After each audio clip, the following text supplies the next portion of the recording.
Look, nowadays there's an AI tool for everything, and literally everyone is pushing for you to start an AI business. How to make money with AI in 2026.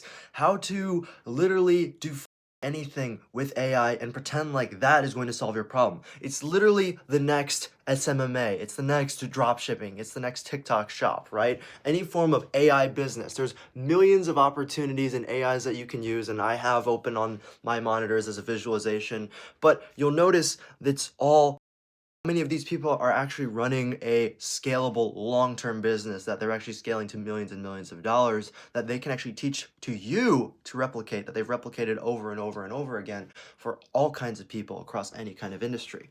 And that's the real question, is industry. AI is not just a business. AI is a tool that you can use as leverage in a business. AI is just leverage at the end of the day. And if you expect it to just take care of the entire business problem for you, then you're just wasting your time fumbling around with a tool that actually doesn't create a business at all. You need to go back to first principles thinking. That's the basic idea here. If you don't actually solve a problem that's unique, if you don't actually work within an industry or understand or think about problems that exist in the real world, then you're never actually going to get anywhere. You're just going to pretend to be busy, but you're not actually productive. So now the next logical question is, Ethan, how do I actually create a business that solves a real problem? Well, the first thing is you need to stop accepting the status quo. Stop accepting industry standard. Nobody wants industry standard, because if you wanted to be standard, then you would be at like any other business out there and you wouldn't stand out and you'd have no reason to actually exist as a business and have no unique selling proposition.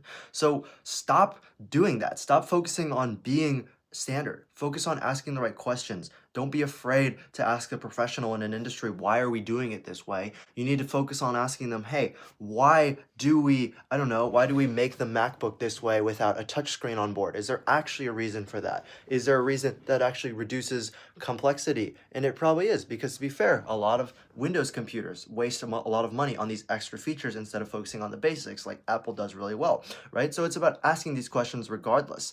And that's exactly how first principle thinking works for Elon. He actually calls this his algorithm, but I've been studying up on a lot of the Elon biography stuff lately.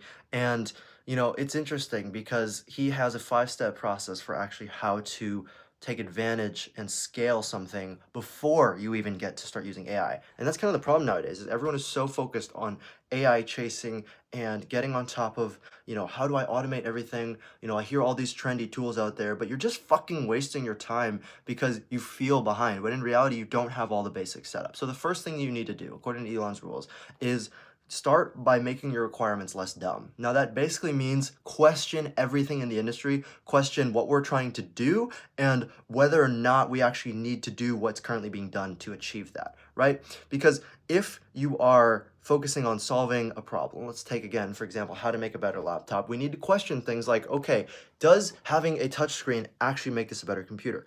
What percentage of people actually use the touchscreen? Why are Dell and I don't know, like HP, why do they all focus on this dumb touchscreen thing? And then we look into the data and we can ask one person, not a company, not a department, ask one person, one professional in the industry, why are we doing it this way? And if they can't give you a solid answer, then scrap it and remove that requirement. The second thing is to simplify, or sorry, the second thing is not simplify. The second thing is to delete those processes that aren't necessary to get those requirements that are necessary. So I kind of skipped ahead on that one, but the basic idea is if the first requirement goal is to make a better laptop, then you would basically delete all the processes or parts involved in that. So for example, deleting the touchscreen. But another thing you could do is potentially simplify a process, right? If you have a 3-step machine to build a laptop where you have a robot and then you have a turntable, and this is actually an example again from Elon's biography, where in his Tesla factories, they basically had a turntable that flips the car around between a robot handoff, and the turntable breaks sometimes.